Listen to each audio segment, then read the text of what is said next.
ဒီပု္ပ္ပာလေးကနော် LCM နဲ့ HCM ရှာခိုင်းတယ်ဆိုတော့1428နဲ့2660အဲ့တော့ဒီမှာခွဲပေးထားတယ်ဆို1428ကိုခွဲလိုက်လို့ရှိရင်2 to the power 2 square multiplying 3 times 7 times 17ဆိုပြီးရထို့အတူပဲ2660ကိုခွဲလိုက်လို့ရှိရင်2 square multiply 5 multiply 7 multiply 19နော်ဆိုတော့ဒီသူ့ရဲ့ခွဲတဲ့ကဏ္ဍလေးတွေပေါ့အဲ့တော့ဒီကဏ္ဍလေးတွေရပြီဆိုလို့ရှိရင်သူ့ရဲ့highest common factor ကိုရှာအဲ့တော့ highest common factor ကိုဘယ်လိုရှာလဲ highest common factor ဒီနော်သူ့ရဲ့ကိန်းကဏ္ဍတွေကိုတူတဲ့ဥစ္စာကိုလိုက်ရှာမယ်ပေါ့နော်ဆိုတော့တူတဲ့ဟာဆိုရင်သူရ2 square ရဲ့2 square ရဲ့တူတယ်နော်တူတဲ့ဥစ္စာအဲ့တော့တူတဲ့ဟာတွေ့လို့ရှိရင်ထပ်ကိန်းနေတာယူမယ်အဲ့တော့မတူတဲ့ဥစ္စာကိုယူစရာမလိုဆိုတော့3ရယ်5ရယ်မတူယူပေါ့9ယူ9ကတူတယ်9ကိုယူ18က19ရယ်မတူအဲ့တော့သူကဘာနဲ့ထားခိုင်းလဲဆိုတော့ highest အဲ့တော့သူ index number နဲ့ထားပြီးလို့ရတယ်ဒီမှာ2 square တူတယ်ဆိုတော့သူ့ကို2 square okay 9ကတူတယ်ဆိုတော့အမြောက်9ဒါပါပဲအဲ့တော့သူ့ရဲ့ highest common factor ဒီ2 square နော် multiply 9အဲ့တော့ဒီမှာနံပါတ် B မှာကသူကindex number နဲ့ခွဲပေးပြီးသားနော်ခွဲစရာမလိုတော့ဘူး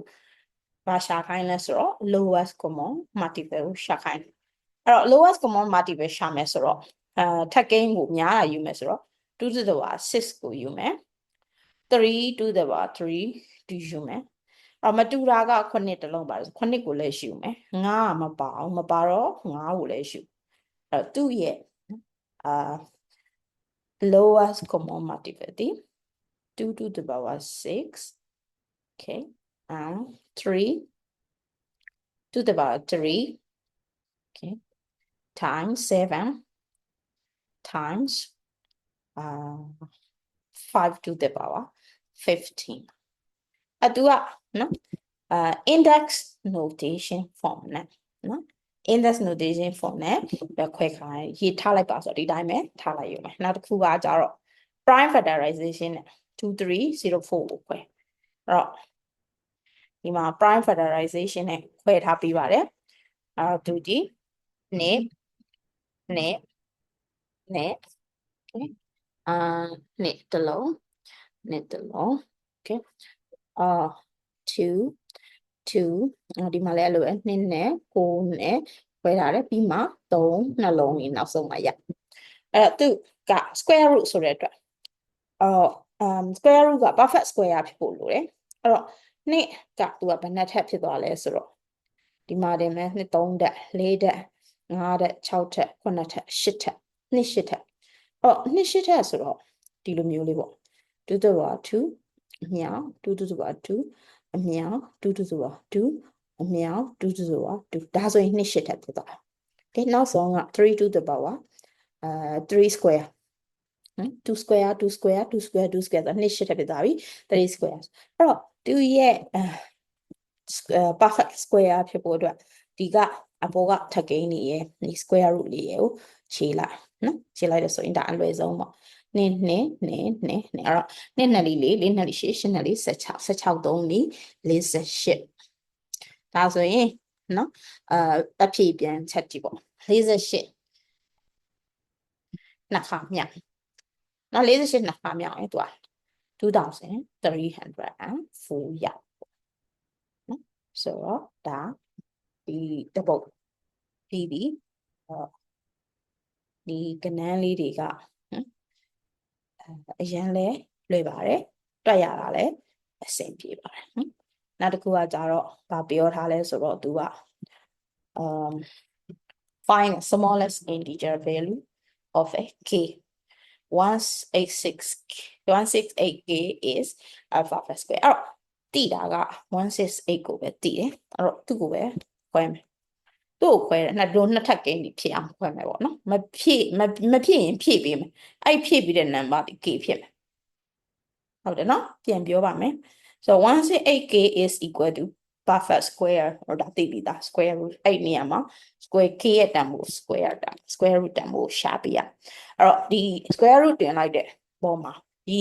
2 to the power နော်အကုန်လုံးဒီမှာလိုပဲနော်နှစ်ထပ်ဖြစ်နေရနှစ်ထပ်မဖြစ်ဘူးဆိုရင်သူ့ကိုဖြည့်ပေးလိုက်နှစ်ထပ်ဖြစ်အောင်ဖြည့်ပေးလိုက်အဲ့ဖြည့်ပေးတဲ့ကဏ္ဍနေဒီသူက k ရဲ့တန်ဖိုးဖြစ်နော်ဒီ k ရဲ့တန်ဖိုးဖြစ်အဲ့တော့168ကိုခွဲကြည့်အောင်168နှစ်ရှစ်လီ16နှစ်လေးလီရှစ်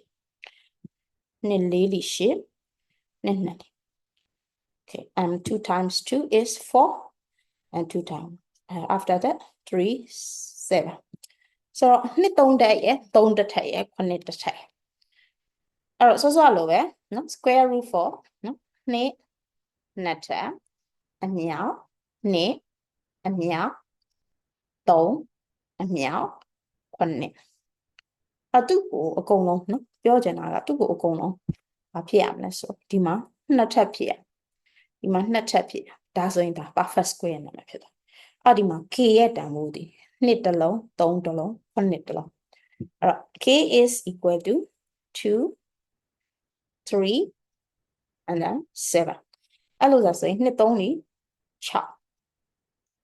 နှစ်5လီ3နိုင်ငံနှစ်3လီ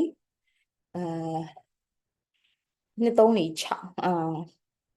နှစ်5လီ3နှစ်6 42 42ဖြစ်တယ်နော် so 42x okay ဒါ k ရဲ့တန်ဖိုးဖြစ်သွားပါပြီဒီပုဒ်စာလေးမှာနော် perfect square root word problems တွေနဲ့ okay ဘယ်လိုရှင်းရတာလဲဆိုတာနော်ပြပြီးပါပြီHCF LCM ပဲပုဒ်စာကရိုးရိုးရှင်းရှင်းပဲအဲ့တော့ perfect square ဆိုတဲ့ perfect square ဒီ square root အတွင်းထဲမှာနော်2 square တွေဖြစ်နေရမဖြစ်ရင်ဖြည့်ပေးပေါ့အဲ့ဒီဖြည့်ပေးတဲ့ပုံတွေဒီk ရဲ့နော် k ဆိုတော့ဒီကို constant တန်ဖိုးရဲ့နော်အဖြစ်ပုတ်ဖြစ်သွားမယ်ဒီနှစ်ထပ်တွေနော်အဲ့ဒါလေးကိုသတိထားပြရပါမယ်